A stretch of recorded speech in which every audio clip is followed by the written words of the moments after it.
Udah, kenapa masih di sini? Sana keluar, aku mau istirahat, capek, usir Dinda. Saat tengah mengusir Dani, perut Dinda berbunyi, kerucuk-kerucuk, tanda dia lapar. Memang dia belum makan apapun dari tadi. Suara apa itu tadi? Jangan-jangan ada orang lain selain kita di sini, ucap Dani bercanda. Orang lain gimana? Itu suara perut aku tahu, lapar, ucap Dinda ketus. Kirain gak mau ngakuin kalau itu kamu. Yuk makan, ajak Dani. Kemana? Tanya Dinda. Dekat sini, enak dan murah, jawab Dani. Tapi jangan ke jalan raya ya, pinta Dinda. Kenapa? Tanya Dani. Gak usah banyak nanya, ucap Dinda. Akhirnya mereka makan di warung sederhana dekat kontrakan itu. Menunya lumayan banyak, jadi tidak bingung mau pesan apa. Kamu mau pesan apa? Tanya Dani. Nasi goreng aja, ucap Dinda. Yakin? Pilihan menunya kan banyak, tanya Dani. Iya, jawab Dinda singkat. Ya udah, aku pesan lontong sayur, tempe goreng, sama telur goreng, ucap Dani ke pemilik warung. Pesanan pun datang. Dinda tampak senang menerima pesanannya, tapi baru saja ia menyuapkan sesendok ke mulut,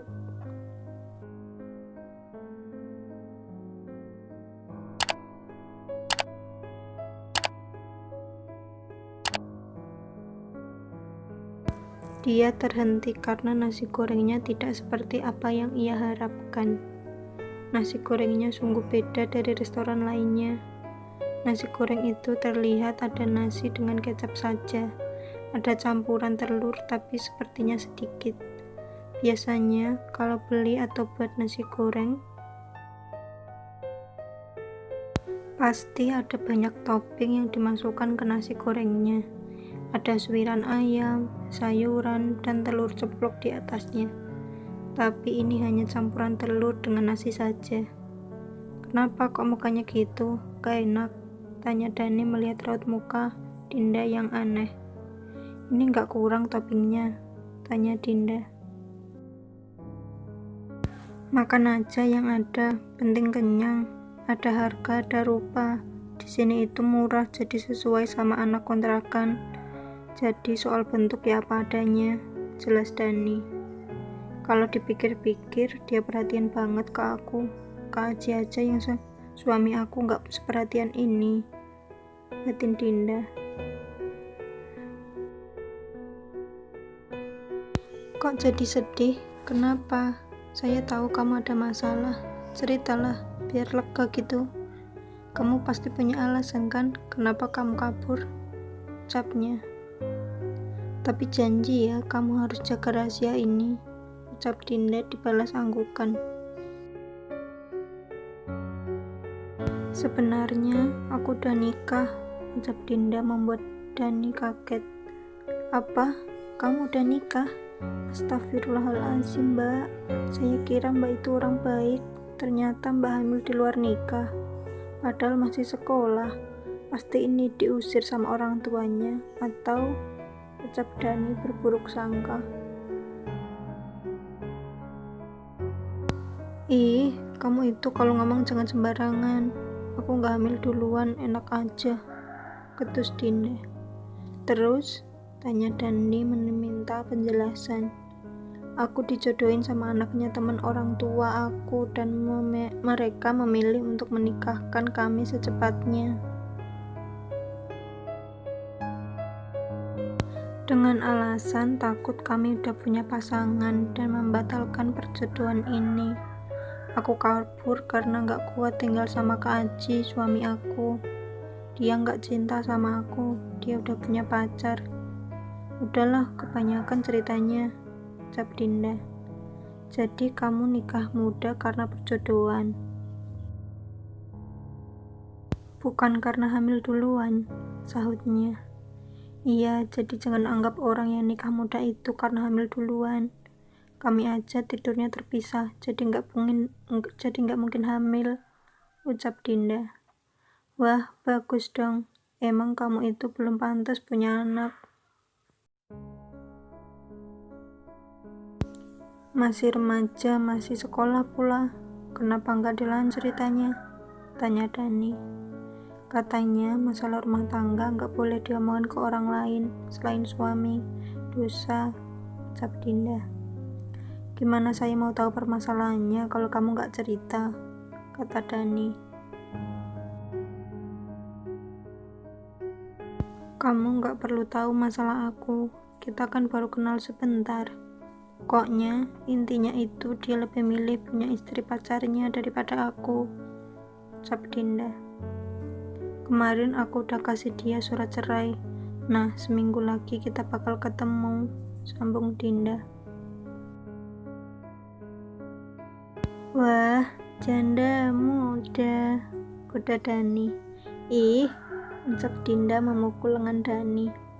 Aduh, sakit juga ternyata kalau mukul, ucapnya mengelus lengannya yang sakit. Ya udah, karena kamu udah janda, mau gak nikah sama aku? Kuda Dani.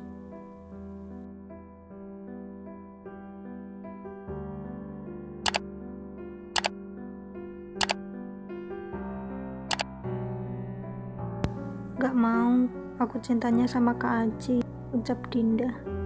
Kalau cinta kenapa nggak diperjuangin, malah ditinggal, ucap Dani. Ini juga diperjuangin, berjuang bikin dia bahagia, lirih Dinda. Kamu itu ya, punya pemikiran pendek sekali, ucap Dani membuat Dinda menoleh kepadanya. Maksudnya apa? Tanya Dinda ketus. Sekarang aku tanya, suami kamu pernah nggak jahat sama kamu? Jahat sih enggak, nyebelin iya, jawab Dinda. Dia pernah kasar nggak sama kamu atau main fisik gitu? Tanya Dani lagi. Enggak, dia baik kok. Malah dia pernah nolong aku saat aku diganggu sama beberapa cowok waktu itu, ucap Dinda. Nah, ketemu juga masalahnya. Kalau dia memang baik, nggak main fisik, ngapain harus dipermasalahkan? Soal hati gampang. Serahkan ke Allah, Maha Pembolak-balik hati, ceramah Dani. Mending kamu pulang, aku yakin pasti suami kamu bingung nyariin. Seseorang akan menyesal jika orang yang dia benci, orang yang biasa dia ganggu itu meninggalkannya. Aku yakin dia nyariin kamu. Aku jamin pas kamu pulang nanti, disambut sama pelukan hangat suamimu itu, ucap Dani meyakinkan Dinda. Nggak segampang itu Pak Ustadz, ketus Dinda. Males bahas Kak Aji terus, yuk balik, aku capek pengen tidur, ucap Dinda mengalihkan pembicaraan. Lalu mereka membayar makanan masing-masing. Setelah membayar, mereka pun pulang ke kontrakan dan masuk kamar masing-masing. Di sisi lain, Aji sedang mencari Dinda. Aji, Andi, dan Hanif sudah mencari ke tempat yang mungkin akan didatangi Dinda, tapi tetap saja tidak ketemu. Sudah beberapa hotel mereka datangi, mungkin saja Dinda ke sana untuk menginap. Mereka akhirnya memutuskan untuk berkumpul di satu tempat untuk mengatur rencana. Gimana? Tanya Aji. Andi dan Hanif hanya menggeleng. Kemana sih dia? Teriak Aji frustasi. Sabar, ucap Hanif sambil menepuk bahu Aji. Ada satu hotel yang belum kita datangi, sahut Andi. Membuat mereka berdua menoleh. Hotel AR, ucap mereka bersamaan. Mereka pun langsung naik ke mobil dan dengan kecepatan tinggi menuju hotel. Tidak lama mereka sudah sampai. Penasaran dengan kelanjutan ceritanya? Jangan lewatkan part selanjutnya ya. Jangan lupa like dan subscribe dan nyalakan tombol notifikasinya. Nantikan kelanjutan ceritanya ya. Bye.